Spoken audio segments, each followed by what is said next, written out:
कैसे हो आप लोग। मैं डीजी सर अपने YouTube channel DG sir chemistry classes में आपका स्वागत करता हूं। हम लोग का जो टॉपिक चल रहा था NCERT books part second class 12th में एल्कोहल। तो एल्कोहल के हमने 2 लेक्चर हो चुके हैं, जो आपको हमने एल्कोहल का प्रिपरेशन और थोड़ा सा यूपीएससी ये सब डिस्कस कर दिया था। अब फिजिकल प्रॉपर्टी भी हल्की फुल्की डिस्कशन हो गई थी। अब केमिकल प्रॉपर्टी पे आते हैं। देखिए, आपका जो चैप्टर है एल्कोहल, फिनाल और ईथर, एनसीईआरटी में एल्कोहल के साथ फिनाल को इंक्लूड करते हुए लेके चल रहा है, पर हम थोड़ा सा आपको ईजियर हो इस वजह से एल्कोहल को पहले डिस्कस कर दे रहे हैं, फिनाल अभी इंक्लूड नहीं कर रहे हैं ज़्यादा। उसके बाद फिनाल को अलग से डिस्कस कर देंगे, फिर ईथर को अलग से, ताकि आपको क्लियरिटी रहे। एक साथ मिलाने पे रिएक्शन, चूँकि फिनाल के डिफरेंट टाइप के होते हैं एल्कोहल से, इसलिए थोड़ा कन्फ्यूजन हो जाता है।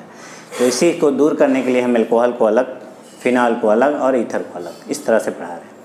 तो चलिए, हम लोग फिजिकल प्रॉपर्टी पर डिस्कशन चल रहा था, हमने किया भी था। कुछ प्रॉपर्टी और देख लीजिए। जैसे हमने सॉल्युबिलिटी बताई थी, एल्कोहल वाटर सॉल्युबल है due to hydrogen bonding. Hydrogen bond होने की वजह से वाटर सॉल्युबल होता है। वाटर में भी हाइड्रोजन बॉन्ड है, एल्कोहल और वाटर दोनों में हाइड्रोजन बॉन्ड है, इसलिए वाटर सॉल्युबिलिटी बहुत आराम से एल्कोहल हर प्रोपोर्शन में वाटर में डिजॉल्व हो जाता है।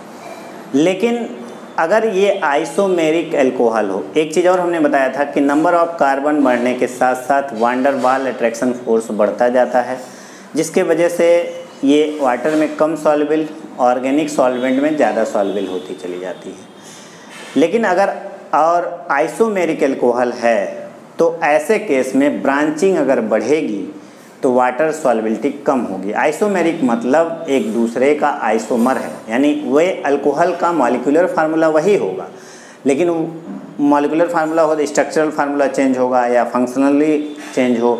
तो आइसोमेरिक फार्म होना चाहिए, फार्मूला वही हो लेकिन स्ट्रक्चर चेंज हो। ऐसे जैसे मान लीजिए 4 कार्बन का मिल गया, CH3 CH2 CH2 CH2 OH, 4 carbon का एल्कोहल है। ये इसको अगर कहें तो N ब्यूटेन कहें, सॉरी N ब्यूटेनॉल कहेंगे, नॉर्मल N लगा के। ये ओपन चेन है और एक बार ब्रांचिंग कर दीजिए, ये 1 डिग्री कह सकते हैं आप। CH3 CH2 CH OH and CH3, ये 2 डिग्री कह सकते हैं। फिर CH3 CH3 CH3, ये कितने डिग्री कह सकते हैं? 3 डिग्री। अब एक चीज़ आप देखिए, ये स्फेरिकल होता जा रहा है और ये थोड़ा सा हुआ और ये पूरा आपका स्ट्रेट है। तो जब सरफेस एरिया की बात करें और बॉइलिंग पॉइंट की बात करें, हम बॉइलिंग पॉइंट पे डिस्कशन कर रहे हैं, तो सरफेस एरिया इसका अधिक है, इसका स्फेरिकल होने की वजह से सरफेस एरिया कम है। अगर दोनों को अटैच कराना हो, 2 ऐसे ही मॉलिक्यूल, तो सिर्फ इतने एरिया में अटैच होगा।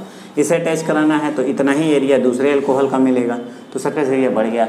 सरफेस एरिया पर van der Waals attraction force depend करता है, और बॉइलिंग पॉइंट हाइड्रोजन बॉन्ड तो इसमें है ही है इक्वल, और साथ में सरफेस एरिया बढ़ जाने से वान डेर वाल अट्रैक्शन बढ़ गया, जिसकी वजह से बॉइलिंग पॉइंट जो ओपन चेन है, मतलब जिसमें ब्रांचिंग नहीं है, प्लेन है, सिंपल है, नॉर्मल वाला, उसका बॉइलिंग पॉइंट ज़्यादा होगा। यानी बॉइलिंग पॉइंट एल्कोहल का 1/, ब्रांचिंग होगी।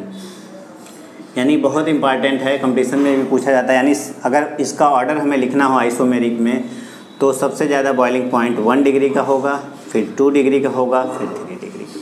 ये इंपॉर्टेंट टॉपिक था जो इसमें पिछली बार हम लोग डिस्कस नहीं कर पाए थे, इसलिए इस समय डिस्कस कर लेते हैं। आप इसका स्क्रीनशॉट ले सकते हैं, ये फार्मूला है। चलिए, अब हम लोग केमिकल प्रॉपर्टी पे डिस्कशन करते हैं। तो जो केमिकल प्रॉपर्टी आपकी है,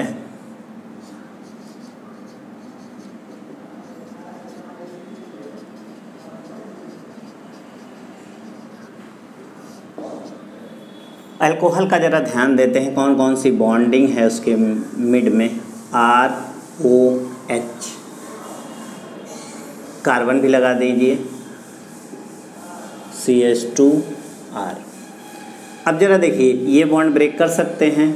अगर ये बॉन्ड ब्रेक होता है तो एसिडिक नेचर को रिप्रेजेंट करता है, क्योंकि टूटे पोलर तो है ही है, ये बॉन्ड भी और ये बॉन्ड भी पोलर है, ये ज़्यादा पोलर है, इसलिए H जहाँ भी निकलता है वो एसिडिक नेचर को शो करता है। और इस बॉन्ड को भी ब्रेक कर सकते हैं, कार्बन ऑक्सीजन बॉन्ड ब्रेक कर सकते हैं, वो अलग प्रॉपर्टी हो गई। R और OH ग्रुप के कारण अलग रिएक्शन, यानी 3 टाइप का रिएक्शन है। रिएक्शन ड्यू टू आप कह सकते हैं OH बॉन्ड ब्रेकिंग, इसकी वजह से भी रिएक्शन होगा। दूसरा है रिएक्शन ड्यू टू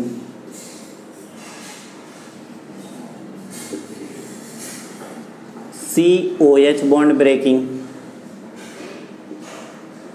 थर्ड है reaction due to R alkyl, R means alkyl कह सकते हैं, एल्किल एंड OH ग्रुप, मतलब 3 टाइप की रिएक्शन आप एल्कोहल में पढ़ेंगे। पहले इसका डिस्कशन करेंगे हम लोग, OH बॉन्ड ब्रेकिंग। तो OH बॉन्ड ब्रेकिंग से होता क्या है, अगर हम किसी एल्कोहल को ले लें सपोज करिए और कुछ ऐसा करें कि ये बॉन्ड ब्रेक हो जाए OH वाला, तो क्या बनेगा RO माइनस और H प्लस एसिडिक नेचर को शो करता है। जितना आसानी से H प्लस बनेगा उसकी एसिडिटी उतनी अधिक होगी। अब चलिए तीनों डिग्री की डिस्कशन हम कर लें। जैसे मान लीजिए CH3 CH2OH है, यहाँ से भी तोड़ दिए माइनस हो गया, यानी ये ब्रेक होके कैसे बनाया CH3 CH2O माइनस। चलिए 2 डिग्री लेते हैं, CH3 CH CH3O माइनस और H प्लस अलग होके ये 2 डिग्री हो गया। 3 डिग्री लेते हैं, CH3 CH3O माइनस और आपका क्या हो गया प्लस। अगर स्टेबिलिटी देखें एनायन की तो ये कैसा ग्रुप है, प्लस आई ग्रुप। ये भी कैसा ग्रुप है, प्लस आई ग्रुप। ये भी कैसा है, प्लस आई, और ये भी प्लस आई, ये भी प्लस आई, ये प्लस आई नेगेटिव चार्ज की स्टेबिलिटी को घटाते हैं। तो ज़्यादा प्लस आई इधर है 3 डिग्री में, फिर इसमें है, फिर इसमें है। तो हम 1 डिग्री सबसे ज़्यादा स्टेबल है, यानी जो सबसे ज़्यादा स्टेबल है उसमें से प्रोटॉन निकालना सबसे आसान, यानी रिएक्टिविटी का डिक्रीजिंग ऑर्डर। 1 डिग्री एल्कोहल ज़्यादा reactive than 2 degree than 3 degree, ये ऑर्डर है किसी भी रिएक्शन में अगर हम इस बॉन्ड को ब्रेक कर रहे हैं। चलिए अब इससे हम लोग ये पता चला कि एसिडिक है, पर ये मत समझिए कि बहुत ज़्यादा एसिड है इससे सॉल्ट बना लें, ये सब ये एसिड है बस बहुत माइन्यूट एसिड है, इस वजह से हम इसको स्ट्रॉन्ग बेस से ही रिएक्ट करके रिएक्शन करा सकते हैं। इतना स्ट्रॉन्ग, एकदम स्ट्रॉन्ग बेस होना चाहिए, जैसे मेटल हुआ, ग्रिग्नाल रिएजेंट हुआ। और एस्टरिफिकेशन एक रिएक्शन होती है जिसको एसिड कार्बोक्सिलिक एसिड से रिएक्शन करा सकते हैं, सोडियम हाइड्राइड, बस इतनी रिएक्शन ये करता है एसिडिक नेचर के। अगर सोडियम हाइड्रोक्साइड की इससे रिएक्शन कराएंगे तो नहीं करेगा, क्योंकि उसकी बेसिसिटी सोडियम से कम होती है, इस वजह से। चलिए हम लोग रिएक्शन ड्यू टू इस बॉन्ड की वजह से ब्रेकिंग से रिएक्शन पढ़ रहे हैं। तो पहला एसिडिक नेचर की वजह से सारी रिएक्शन होगी, रिएक्शन विथ क्या, सोडियम या पोटेशियम। सोडियम से करा दीजिए चाहे पोटेशियम से कराइए, पर आपके कोर्स में सोडियम है, वही रिएक्शन हम करा रहे हैं। ROH react with sodium. अगर सोडियम इसका जगह ले, हाइड्रोजन इसका जगह ले, तो क्या बन जाएगा RONA and half H2। Complete hydrogen निकालना चाह रहे हैं, 2 मोल ले लीजिए। C2H5OH एग्जाम्पल ले लीजिए, सोडियम की जगह पे पोटेशियम ले सकते हैं, तो C2H5O सोडियम की जगह पे क्या हो गया पोटेशियम और हाफ H2। अगर 2 मोल यहाँ लेंगे, 2 मोल यहाँ लेंगे, तो ये कंप्लीट H2 मॉलिक्यूल निकलेगा। तो इस तरह से हम लोग सोडियम से रिएक्शन करा सकते हैं। एल्युमिनियम से भी करता है, लेकिन 3 डिग्री लेना पड़ेगा एल्कोहल एल्युमिनियम से। तो चलिए हम लोग दूसरा रिएक्शन इसका कराते हैं, reaction with sodium hydride NaH। Same ऐसे ही रिएक्शन होगा, बस 1 मोल से हो जाएगा। ROH NaH क्या होगा, इसका जगह ये, इसका जगह ये, तो RONA प्लस H2, इसको कहते हैं सोडियम एल्कोक्साइड।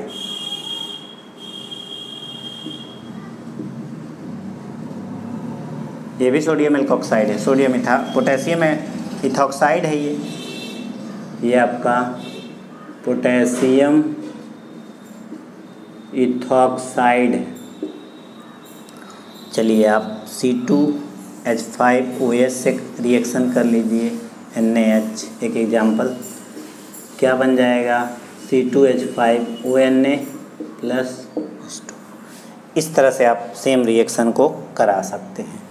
तो ये दो रिएक्शन हुआ ड्यू टू एसिडिक नेचर, और रिएक्शन हम लोग देखते हैं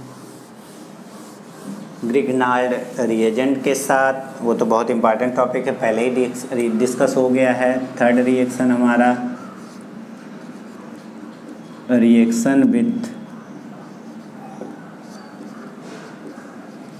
ग्रिग्नाल्ड रिएजेंट। ग्रिग्नाल्ड रिएजेंट हिंदी में ग्रिग्नाल्ड अभिकर्मक कहते हैं, उससे रिएक्शन आप करा सकते हैं। अल्कोहल कोई भी हो, ROH, इस रिएक्शन बहुत इंपॉर्टेंट रिएक्शन है। RMgX को ग्रिग्नाल, ये R डैश है, याद रहे एसिडिक नेचर की वजह से है तो H यही H जाएगा, ये R जाएगा, कभी गलती से ये R नहीं लेंगे आप। तो हमारा प्रोडक्ट क्या बना, R डैश H एल्केन और MgX और OR। एक एग्जांपल लेते हैं, C2H5OH और CH3MgX की जगह पे Cl। तो हमने क्या हुआ, R डैश और H इसका और CH3 इसका, यानी आपका प्रोडक्ट मीथेन बनेगा, ना कि इथेन। ये चीज़ आपको बहुत ध्यान रखना है। CH4 कंपटीशन में भी पूछ लेते हैं इस रिएक्शन को, और बच्चे कंफ्यूज होके इथेन बना देते हैं। अब जैसे मान लीजिए हमने यहाँ रख लिया C3H7OH सपोज करिए, और यहाँ ये जो ग्रिग्नाल रिएजेंट में लेंगे वही बनेगा, C2H5MgCl ले लीजिए, तब भी इसी का R आएगा, यानी इथेन बनेगा इस रिएक्शन में। C2H6 और MgCl और OC3H7। इस तरह से हम लोग, एसिडिक नेचर की वजह से भी रिएक्शन है, कभी गलती से R वाला बॉन्ड मत ब्रेक करिएगा ऐसे रिएक्शन में, यही वाला बॉन्ड ब्रेक होगा क्योंकि reaction due to acidic nature है। क्योंकि ग्रिग्नाल रिएजेंट एक बेस होता है, स्ट्रॉन्ग बेस की तरह ट्रीट करता है, इसलिए प्रोटॉन चाहिए उसे, प्रोटॉन से रिएक्शन कर जाता है। चलिए अब फोर्थ नंबर आप देख सकते हैं, एस्टरिफिकेशन रिएक्शन भी होती है।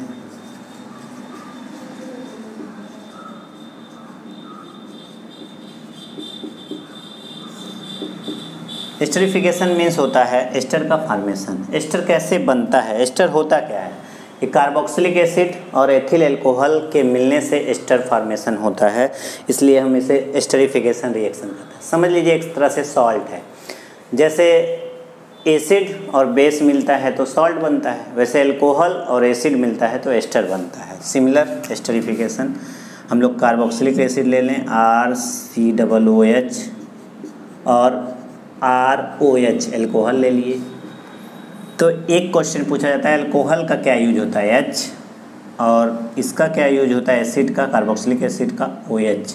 ये एस्टरिफिकेशन रिएक्शन है। तो R डैश इसको ले लिए तो RCOO R डैश एस्टर, और क्या बना HOH। आप देख रहे हैं H इसका OH इसका, वाटर निकला, और इस R को यहाँ पर लाके जोड़ दीजिए OH की जगह पे, बन जाएगा आपका।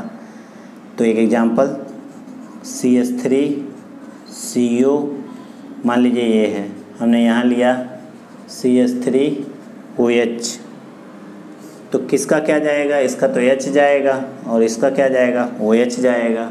तो देख लीजिए CH3CO इसका वाला, CH3 इसका वाला, और वाटर, ये एस्टर है। और एस्टरिफिकेशन रिएक्शन की तरफ भी अगर हम आपसे पूछें कि कौन सा अल्कोहल क्वेश्चन कंपटीशन का है, ज़्यादा रिएक्टिव है, देखिए मेन अगर मैकेनिज्म आगे हम डिस्कस करेंगे, देखा जाए ये कार्बोक्सिलिक एसिड है और ये मान लीजिए R-OH आपका क्या है, एल्कोहल है, ये अटैक यहाँ करता है। तो यहाँ अगर स्टेरिक हिंड्रेंस ज़्यादा होगा यानी बड़ा ग्रुप लगा रहेगा तो अटैक करने में से प्रॉब्लम होगी, इसलिए छोटा ग्रुप हो ज़्यादा अच्छा है।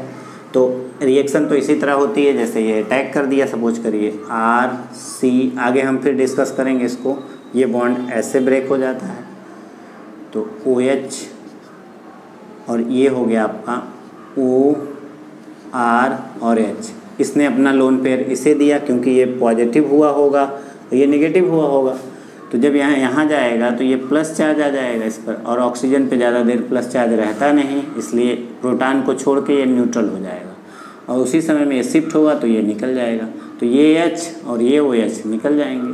लेकिन हम यहाँ बात मैकेनिज्म की नहीं थी, बात है इसका अटैक उतने ही आसानी से होगा अगर ये 1 डिग्री का है। सपोज करिए 2 डिग्री का है तो 2 डिग्री का मतलब 2 R आ जाएंगे, और बड़ा ग्रुप हो गया 3 डिग्री मतलब 3 डिग्री मतलब 3 R आ जाएंगे, तो यहाँ छोटे से जगह में इंटर करना प्रॉब्लम होता है, इसलिए रिएक्टिविटी घट जाती है। तो अगर आपसे पूछे जाए reactivity of alcohol,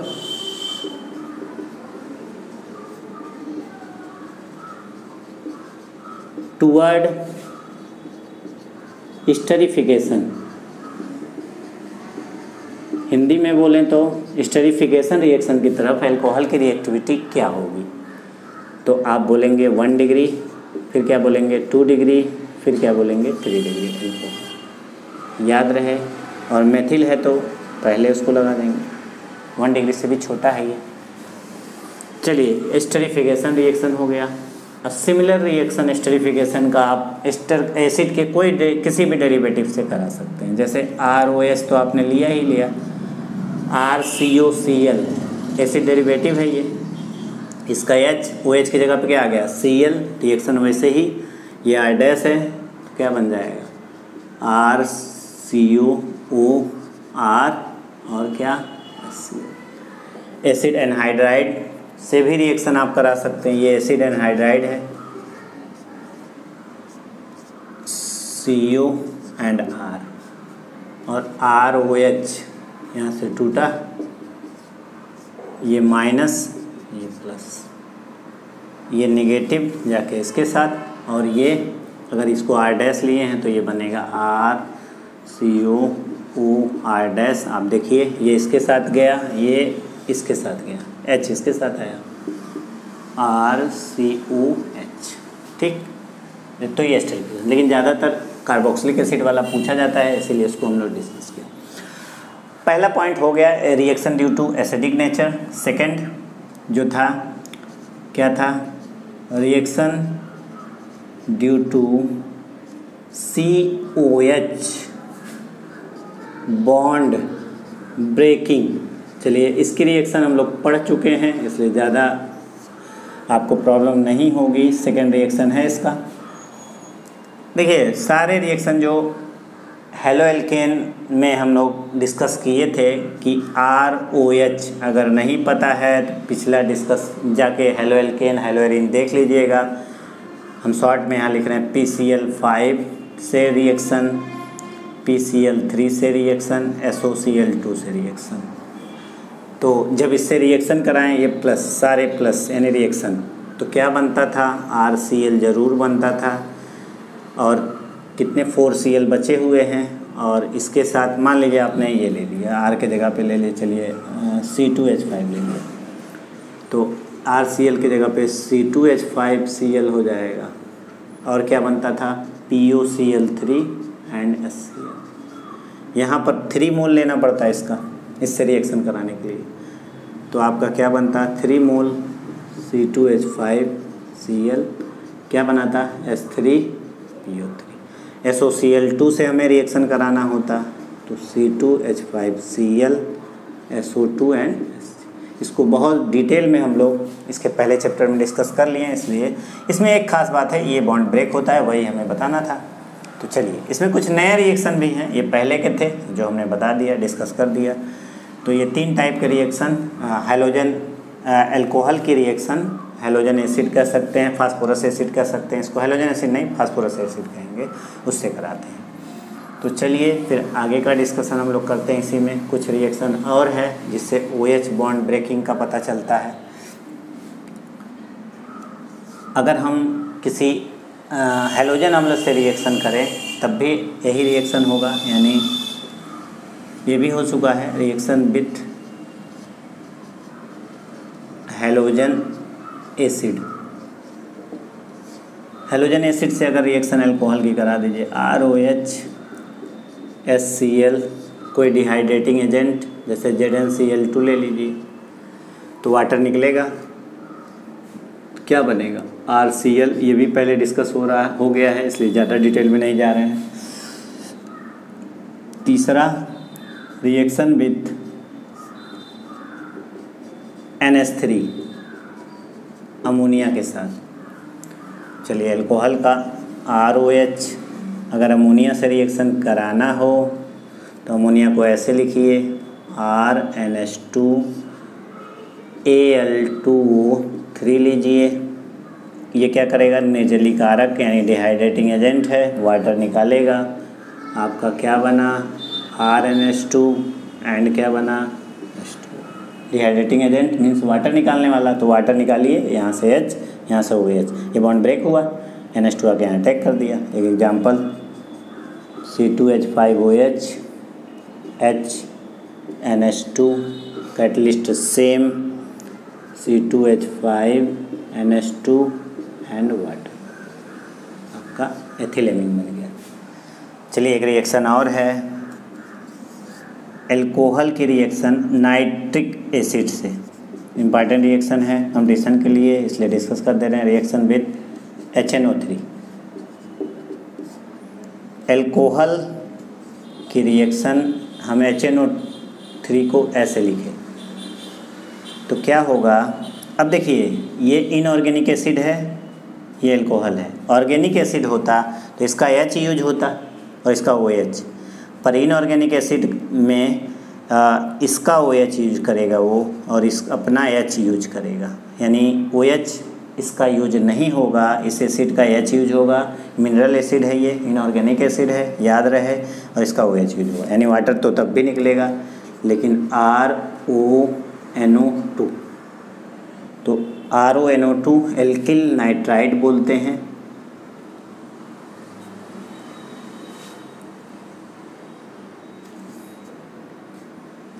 alkyl nitride,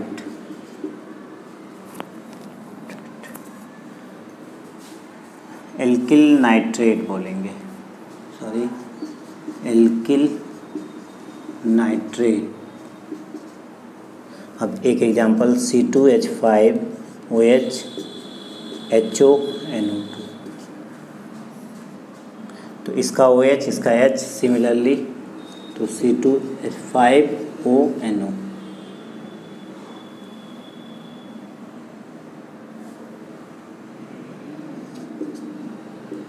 इस तरह से हमारा प्रोडक्ट बन जाएगा। Thank you for watching my video. अगर आपको वीडियो पसंद आ रहा है तो आप लाइक सब्सक्राइब ज़रूर करिए, और एक एक टॉपिक बहुत ध्यान से पढ़िए। अगर कन्फ्यूजन आता है तो उसको कमेंट में लिखिए, हम उसको फिर से क्लियर कर देंगे। Thank you.